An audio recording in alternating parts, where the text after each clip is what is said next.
Então fala você conectado para mais um vídeo aqui no canal. Eu sou o Eduardo Ferrari, trago assuntos importantes sobre o nosso Vasco. Mas antes, galera, eu peço a sua inscrição com toda a humildade do mundo. Peço para que você confirme a sua inscrição aqui embaixo. Tem um botão escrito inscreva-se. É de graça, não paga nada e você vai estar ajudando e ajudando demais o canal a atingir essa marca histórica de 100 mil inscritos aqui. Clicou uma vez, está escrito, ponto. Habilite o sino das notificações também. É de graça e vamos com tudo. Vamos para cima, vamos falar de Vasco, porque, olha, tem torcedor, eu também, tem muita gente aí com medo da janela do meio do ano. Isso porque o Vasco, né, fez algumas contratações contestáveis, contratações realmente abaixo, né, das expectativas, né, da torcida, e enfim, o Vasco precisa corrigir. O Vasco, tirando o Medel, acho que o Medel aí é um jogador que realmente vai fazer uma diferença muito grande nesse meio campo do Vasco. E assim, eu realmente vou falar que as últimas contratações do Vasco, né? O Paulo Henrique veio do Atlético Mineiro, Juan Cruz Santos, Matheus Carvalho veio do Náutico, Carabarral Santos, Serginho veio da Turquia, né? E o Maicon também veio do Santos, né? Chama atenção aqui que 3 jogadores aqui contratados pelo Vasco saíram do Santos pro Vasco. O Vasco entrou aí numa entre aspas, briga, né, com o Santos. O presidente do Santos disse que o Vasco deve ao São Paulo, enfim. Eu sou da seguinte opinião. Se o presidente do Santos, ele é, só para falar sobre, antes de falar sobre as contratações, eu vou deixar esse recado aqui para o presidente do Santos. Se for para o senhor falar do Santos, defender o Santos, beleza, o senhor é o presidente do Santos e o Santos deve o Vasco. Então o Vasco tem que cobrar você que tem que pagar o Vasco. Se o Vasco deve o São Paulo cobra o Vasco, e o Vasco paga o São Paulo. Você está falando em nome do São Paulo, parece que o senhor é São Paulino, ou enfim, ou pertence, ou faz grupo ali com os políticos do São Paulo. Estranho, mas enfim, o Santos tem que pagar o Vasco, isso é fato. Você vai pagar amanhã ou depois, ano que vem, estilo, enfim, moda, sei lá, carnê de casa enfim, essas casas que a gente, Casa Bahia, pronto. Falei o nome aí, fiz o comercial para Casa Bahia, beleza? Então é isso, vai pagar, enfim, tem que pagar, ponto. É o Natan, né? Os 7 milhões lá que o Santos deve ao Vasco. Então o Vasco não foi lá e pegou logo o Soteldo, né? Vale a pena, pega o Soteldo, traz pro Vasco, acho que vale a pena, vale a troca. Essa é a minha opinião. Então, assim, são jogadores aqui que não enchem o torcedor. Caraca, olha o segundo turno do Vasco, Paulo Henrique, Juan Cruz, Matheus Carvalho, Carabarral, Serginho, não sei quem. Eu acho que o nome hoje realmente continua sendo Lanzini. O Vasco anunciou hoje à tarde o Maicon, né, o zagueiro do Santos, teve, né, uma excelente carreira na Europa, enfim, vinha em baixa, o time do Santos também todo em baixa, né? Enfim, não vou julgar, vou esperar, prefiro esperar um pouco mais, até porque eu sou favorável ao Vasco gastar menos num zagueiro e gastar mais, né, num meio-campo. O Vasco precisa de mais desse jogador de meio-campo. Eu acredito, ainda continuo acreditando no Lanzini, né? Não sei aí como é que está o andamento, esse processo de contratação, processo de scout do Vasco, que realmente é muito lento, né? E quando contrata, acaba contratando errado, né? Mas, enfim, o critério não está legal, o critério não está funcionando, não funcionou com o técnico, não funciona com muitos jogadores, tá certo?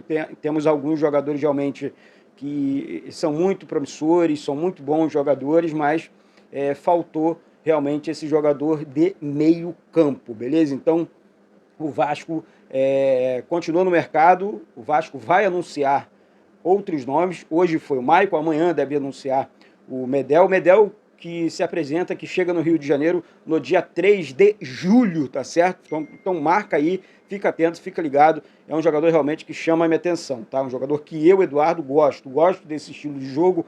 É o capitão da seleção chilena, é o jogador mais robusto que o Vasco vai contratar até esse momento, na minha opinião. Jogador para o meio campo ali. Ele e o Jair realmente vai ficar legal. Aí você joga um Lanzini mais à frente, imagina aí, Medel, Jair e Lanzini. Muda a cara ali no meio campo, né? E parte para o ataque. Paulo Brax. Atacante forte, atacante de nome, né? Atacante mais experiente, né, para mostrar para o Pedro Raul que ele tem uma sombra, para mostrar para os meninos que eles têm uma referência ali no ataque, que o Vasco tem uma referência no ataque, para ser mais exato, que o Vasco tem uma referência no meio-campo, que o Vasco tem uma referência na zaga, que o Vasco tem uma referência nas laterais, sabe? Assim, eu acho que falta isso na montagem de elenco do Vasco. E falamos hoje, né, na live, eu, o Juninho, do Machão da Gama, um abraço lá pro Juninho, um abraço pro Emerson Rocha, um abraço pro Mineiro Vascaíno, a galera tá participando, conversamos bastante aqui no WhatsApp hoje. E assim, gente, o que eu pensei, né, sobre isso? Se for realmente para apostar, olha, nós temos dois nomes no Brasil. Um é o Rogério Ceni, o outro é o Roger Machado, tá certo? E daí? Talvez o Oswaldo de Oliveira? Seria uma boa o Oswaldo de Oliveira? Então vou deixar aqui na capa, como uma sugestão. Oswaldo Oliveira hoje seria uma boa para o Vasco? Eu gosto do trabalho do Oswaldo. É muito parecido com o do Cuca.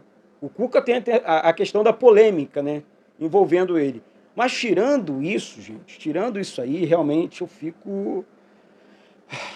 Dá um frio na barriga, fico até realmente sei lá, eu acho estranho. Então, continuaria com o William Batista. Vamos segurar a bronca com o William, porque, cara, eu aprendi a admirar esse cara de um jeito, com apenas 30 anos, a preleção dele, sabe? Eu vou colocar o áudio aqui, que eu não posso colocar a imagem, tá? Por conta dos direitos autorais.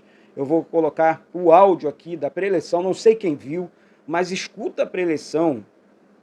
Isso nunca aconteceu, eu tenho certeza que eu vou dizer aqui. Isso nunca aconteceu, Maurício Barbieri, respeito o teu trabalho. Mas um menino de 30 anos, com muita personalidade, com muita inteligência, mostrou a grandeza do Vasco antes do jogo ali, né, na pré-eleição, antes dos jogadores entrarem em campo. Se liga, gente, presta atenção.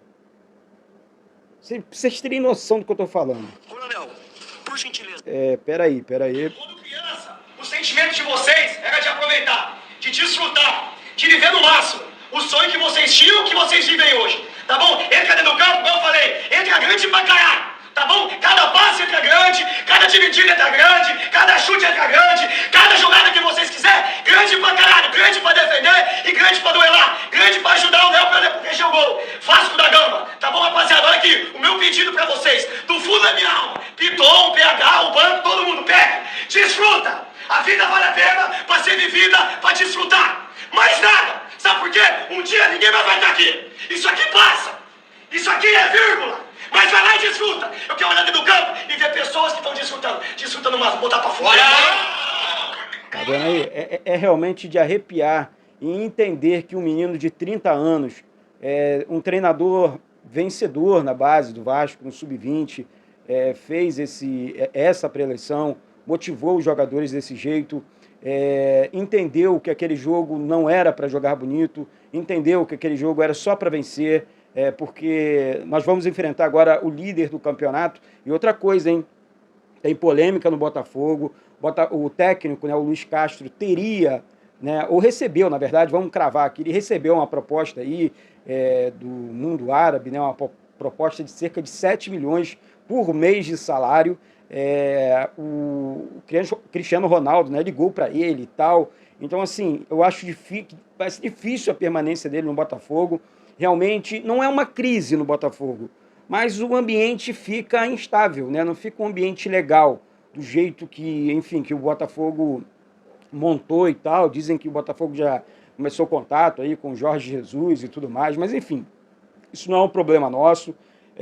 Se houver realmente essa situação dentro do Botafogo, o Vasco precisa aproveitar, mas independente disso, tá? O Botafogo é o líder, o Botafogo está jogando muito bem o Campeonato Brasileiro, está disputando o Campeonato Brasileiro com muita competência, brilhando nos jogos, venceu o Palmeiras na última rodada, né? O único jogo entre Vasco e Botafogo esse ano, conseguimos a vitória, conseguimos vencer. Então, assim, gente, vai ser um clássico daqueles, um clássico de um time, o nosso, né, que precisa sair da zona da degola, né, da zona de rebaixamento, contra um time que briga hoje pelo título do Campeonato Brasileiro. Ou seja, vai ser um pega para capar no estádio Newton Santos. Lembrando a você também que não teremos, né, a torcida, infelizmente, a torcida do Vasco no estádio Newton Santos. E daí aquela questão, né? Aquele algo a mais, né? Falar, pô, peraí, sem a torcida do Vasco, a pressão toda do lado adversário, então é o momento realmente de agir, né, com a cabeça, ficar atento, ficar ligado, enfim, e jogar com inteligência. E essa parte mental, o William Batista está trabalhando muito bem dentro do nosso clube, podem ter certeza. Então é isso. Amanhã eu volto com muitas informações do nosso Vasco. Sobe o like aí, se inscreve aqui embaixo. Muito obrigado hoje, o dia realmente cheio, mas um dia de Vasco, mais um dia, né, falando de Vasco. Falar de Vasco é sempre muito bom, muito gostoso. O dia passa e a gente continua com fé em Deus sempre para vivermos dias melhores, tá certo? Um beijo no coração de todos vocês, bate no peito e diz: isso aqui é Vasco da Gama. Saudações vascaínas.